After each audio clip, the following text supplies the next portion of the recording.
3 ججز کے بینچ کے فیصلے کے خلاف ایک سرکولر نکالے اور اس سے وہ فیصلہ نل اینڈ وائڈ کر دے اور یہ کہا جائے کہ یہ فیصلہ صرف قاضی فائز عیسیٰ کی بینچ تک ہی محدود ہے، اس کا اطلاق باقی بینچز پہ نہیں ہوگا، بلکہ انہوں نے یہاں تک لکھ دیا کہ جی چیف جسٹس کا بھی اختیار نہیں ہے کہ ایک 3 رکنی بینچ کے فیصلے کو اسٹرائک آف کر سکیں۔ تو رجسٹرار کیسے ایک سرکولر کے ذریعے کیسے اسٹرائک آف کر سکتا ہے؟ انہوں نے کہا جی غیر قانونی عمل ہوا جو سرکولر نکالا گیا، جتنی جگہ یہ سرکولر بھیجا گیا اس کو ری سرکولیٹ کرایا جائے، اس پہ جو ہے نا یہ اس کو فوراً واپس لیا جائے اور اس کے واپس لینے کا نوٹیفیکیشن بھی تمام جگہ بھیجا جائے۔ قاضی فائز عیسیٰ نے اس پہ کافی سخت اسٹینس لیا، تو پھر حکومت نے بھی کابینہ کا اجلاس بلایا اور رجسٹرار سپریم کورٹ کو جو ہے وہ اس وقت ٹرانسفر کر دیا گیا اور ان سے بلکہ ان کو ہٹا دیا گیا ایک طریقے سے اور ان کو اسٹیبلشمنٹ ڈویژن رپورٹ کرنے کے لیے کہا گیا۔ دوسرا پوائنٹ یہ ہے کہ صدر مملکت سے یہ کہا جائے ڈاکٹر عارف الوی سے کہ آپ فوراً جو ہے وہ عدالتی پریکٹس اینڈ پروسیجر بل پہ سائن کر دیں، تاکہ دستخط کر دیں، تاکہ یہ جو آئینی بحران ایک ملک میں آیا ہوا یہ ختم ہو۔ اب اس کے دستخط کرنے سے کیا ہوگا صدر مملکت کے کہ جو سو موٹو اختیارات ہیں ایک طرف وہ ختم ہو جائیں گے، اپیل مل جائے گی سو موٹو کیسز میں تمام ان لوگوں کو جو اس سے پہلے افیکٹڈ رہے ہیں، اور ساتھ ساتھ 184(3) کے جو مقدمات ہیں ان کے اوپر جو ہے جو پبلک انٹرسٹ کے مقدمات ہوتے ہیں ان پہ فل کورٹ بنانے کی پابند ہو جائے گی سپریم کورٹ، اور اس پہ یہ نہیں ہو سکتا کہ پھر 3 ججز کو ایک یعنی بینچ بنا کے اس پہ فیصلہ لے لیا جائے۔ ناظرین ماضی میں اس سے پہلے ہی جو 3-2 سے جو فیصلہ آیا تھا اس کو کہا جا رہا ہے یہ 4-3 سے ریجیکٹڈ تھا،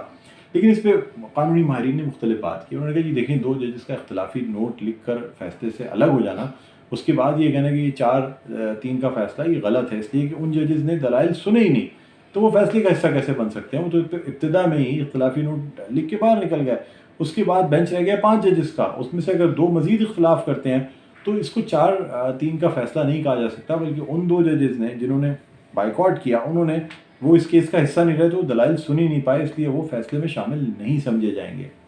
دوسری جانب آج چیف جسٹس آف پاکستان نے یہ بھی استفسار کیا کہ چلیں ٹھیک ہے اگر ہم بینچ بڑھا دیں، لارجر بینچ بنائیں، فل کورٹ بنائیں، جو ججز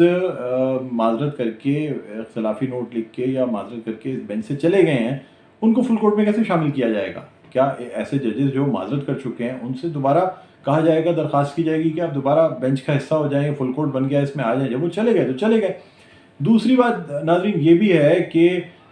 یعنی اگر اس بینچ کو لارجر بینچ بنایا جائے تو اس کی بھی تو کوئی حد ہونی چاہیے نا، کہ اسے جو ہے وہ 5 رکنی بینچ کیا جائے یا 6 رکنی یا 8 رکنی یا 9 رکنی، کتنی بڑی بینچ بنائی جائے؟ یہ بھی سوال کیا گیا۔ انہوں نے کہا جی حکومت کیا چاہتی ہے، کیا ہم یہ اس کی سماعت روک دیں؟ یہ ہمیں بتا دیں کہ اگر حکومت چاہتی ہے کہ اس کیس کی سماعت روک دیں، یا یہ کہ اگر لارجر بینچ چاہتی ہے تو کتنے ججز کا بینچ چاہتی ہے یہ ہمیں بتا دے حکومت۔ یعنی آج چیف جسٹس صاحب کی جانب سے جو سوالات کیے گئے دیکھنے میں تو بڑے سمپل لگتے ہیں، لیکن ناظرین یہ تمام چیزیں ان رائٹنگ دینا کسی وکیل یا حکومت کے لیے آسان نہیں ہے کہ کوئی حکومت یہ لکھ کے دے دے کہ وہ چاہتی ہے کہ اس کیس کی سماعت روک دی جائے یا اس کیس میں اتنے ججز لگا دیے جائیں، گو کہ پبلکلی حکومت یہ تمام باتیں کر رہی ہے اور یہ بات کہی جا رہی ہے کہ جی یہ 3 بینچ کا فیصلہ نہیں مانا جائے گا، فل کورٹ بنایا جائے، ہم اعتماد نہیں رکھتے، یہ تمام پبلکلی باتیں ضرور کی جا رہی ہیں حکومت کی جانب سے، لیکن کورٹ میں حکومت کی جانب سے کیس کی پوری پیروی کی گئی ہے، اور یہ بھی کہا جا رہا ہے کہ شاید کوئی ایسے ٹھوس دلائل حکومت دینے سے ناکام رہی ہے جس کے ذریعے الیکشن کا التوا ہو سکے۔ اب تمام لوگوں کی نظریں جو ہے نا وہ کل کے فیصلے پہ لگی ہوئی ہیں، کل کا کیا فیصلہ آتا ہے، اور 4 اپریل ہے کل، کوئی ایسا فیصلہ تو نہیں آئے گا جس سے پھر سے ملک میں کوئی انسٹیبلٹی کسی قسم کی محض ذرائع کوئی چیزیں شروع ماضی میں بھی ہم دیکھ چکے ہیں، جیسے سجاد علی شاہ کے خلاف جو کچھ ہوا تھا،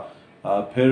جسٹس افتخار محمد چودھری کے خلاف جو کچھ ہوا تھا، اور جس طریقے سے باقاعدہ پارٹیز بنی تھی کورٹ میں، ایک وہ پارٹی ہوتی ہے جو چیف جسٹس کو سپورٹ کر رہی ہوتی ہے، ایک وہ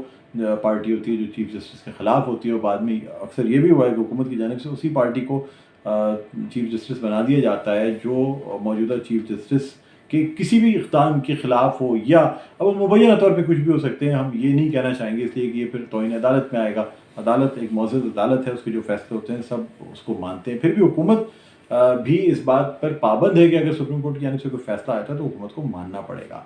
ناظرین اس کے علاوہ بس لاسٹ میں یہ بات کرنا چاہوں گا کہ جماعت اسلامی کا ایک پاور شو جس کا اعلان کیا گیا ہے کراچی میں، پتہ نہیں بھی کتنا اور ٹائم لگے میئر کراچی کو جو ہے نا وہ اختیارات سنبھالنے میں، یہ ایڈمنسٹریٹرز جو لگے ہوئے ہیں چونکہ یہ اس وقت کام کر رہے ہیں اور یہ باقاعدہ ایک معاہدے کے تحت لگائے گئے ہیں، اس لیے یہ فی الحال ابھی ایڈمنسٹریٹرز چلتے رہیں گے. یہ نہیں کہا جا سکتا کہ 1-2 مہینے میں کراچی میں کوئی میئر آ جائے گا. جتنے آپ سیاسی لوگوں سے پوچھیں گے جو اس وقت حکومت کا حصہ ہے وہ کہیں گے نہیں یہ سیٹ اپ ابھی چلے گا اور یہ باقاعدہ ایک ایگریمنٹ کے تحت سیٹ اپ بنا ہے تو یہ اتنے جلدی ہٹایا نہیں جائے گا. جو لوگ الیکٹ ہو گئے وہ اپنی جگہ وہ بھی انشاءاللہ جلد پاور میں آئیں گے لیکن یہ سیٹ اپ ابھی چلتا رہے گا. بہرحال ناظرین مجھے بلند اقبال کو اجازت دیجیے. میرے چینل کو لائک کرنا، سبسکرائب کرنا اور بیل آئیکن کو پریس کرنا نہ بھولیے گا. اپنا بہت خیال رکھیے گا. اللہ حافظ.